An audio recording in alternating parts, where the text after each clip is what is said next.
Good morning, all. Welcome to your TSN English class. This is your chapter number 2, Lost Spring, second story from your book Flamingo. So, second story ka second part today will be starting. So, before than this, I would like to tell you about the previous paragraphs. That in previous paragraphs Mukesh के father जो हैं उसकी किस तरह उसकी भाभी जो हैं वो she used to wail in front of the male elders of her family, and what is the condition of her family and her father and his father, that his father has failed to renovate the house and send his two sons to school. So only one thing he managed to do, that is to teach his children. Now, what the teach his children only the same thing, that is the art of making bangles. So today, I will start with this paragraph. It is his karam, his destiny, say Mukesh grandmother, who has watched her own husband go blind with the dust from polishing the glass bangle. Can a good given lineage ever be broken? She implies. Born in the caste of bangle maker, they have seen nothing but bangles in the house, in the yard, in every other house, every other yard, every street in Firozabad. So it is his karam, his destiny, says Mukesh grandmother. ये सब देख के मुकेश की grandmother कहती हैं कि अगर मुकेश के father जो हैं वो अपने बच्चों को स्कूल नहीं भेज पाए, उन्हें एजुकेट नहीं कर पाए, दैट मीन्स कि ये उनकी डेस्टिनी है. Who watched her own husband go blind with dust from polishing the glass of bangles, क्योंकि उसकी ग्रैंड मदर ने अपने हस्बैंड को खुद को देखा था कि किस तरह वो ब्लाइंड हो गए थे, क्योंकि वो भी ग्लास फर्नेसेस पे पॉलिशिंग वर्क में एंगेज थे. Can God given lineage ever be broken, क्या, और वो ऐसा कहती हैं क्या गॉड हमारे ऊपर कभी थोड़ी दया नहीं दिखाएंगे. Born in caste of bangle maker, they have seen nothing but bangles.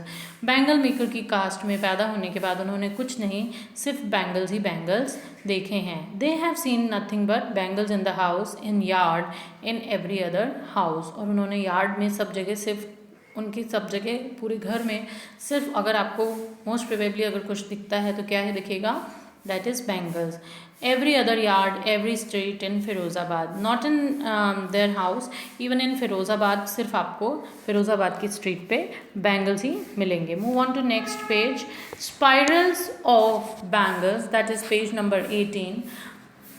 Sunny gold, paddy green, royal blue, pink purple, every color born out of 7 colors of the rainbow lie in mounds in unkempt yards, are piled on four-wheeled hand carts pushed by young men along narrow lanes of shanty towns, and in dark huntments next to lines of flames of flickering oil lamps sit boys and girls with their fathers and mothers, wielding pieces of colored glass into circle of bangles. Their eyes are more adjusted to dark than to light outside. That is why they often end up losing their eyesight before they become adults. So here spiral bangles, यानी सब जगह circle या round shape के bangles ही दिखते थे.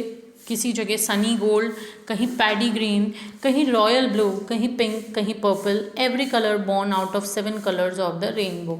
हर जगह ऐसा लगता था जैसे रेनबो के 7 कलर से कहीं ना कहीं दूसरे कलर्स निकाले गए हैं. Lie in mounds in unkempt yard, mounds here means a large pile of earth और स्टोन. इस तरह वो बैंगल्स जो पड़े हुए थे, ढेर लगे हुए थे. Are piled on 4 wheeled cart. इसके अलावा unkempt means not tidy, not well care of. इस तरह ही पड़े हुए थे या रखे हुए थे घर में, और कुछ जो हैं वो 4 व्हील्ड कार्ट्स पे ले जाए जाने थे.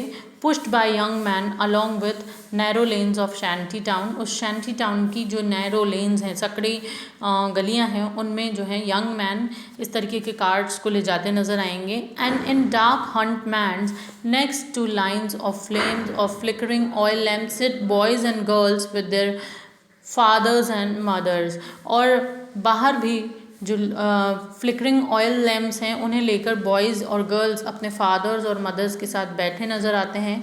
Welding pieces of coloured glass into circle of bangles, और कलर्ड ग्लास के पीसेस को सर्कल ऑफ बैंगल्स में कन्वर्ट करते नज़र आएंगे। Their eyes are more adjusted to dark, और अब ये बैंगल मेकर की आइज़ जो हैं, जितने भी बैंगल्स मेकर हैं उनकी आइज़ जो हैं वो लाइट या बाहर की रोशनी के बजाय अपने आप को डार्क या डार्कनेस में ज़्यादा कंफर्टेबल लगती हैं उनको अपने। That is why they often end up losing their eyesight, और यही कारण है कि ज़्यादातर लोग अपनी आई साइट खो देते हैं बिफोर दे बिकम अडल्ट्स, और अडल्ट्स होने से पहले ही। Now move on to next paragraph from your. Savita, a young girl in drab pink dress, sit alongside an elderly woman soldering pieces of glass as her hands move mechanically like the tongs of a machine. I wonder if she knows the scantity of bangles she helps makes. It symbolizes as Indian women suhag, auspiciousness in marriage. It will dawn on her suddenly one day when her head is draped with a red veil, her hands dyed red with henna, and red bangles rolled onto her wrist. She will then become a bride like old women besides her who became one many years ago. She still has bangles on her wrist but no light in her eyes.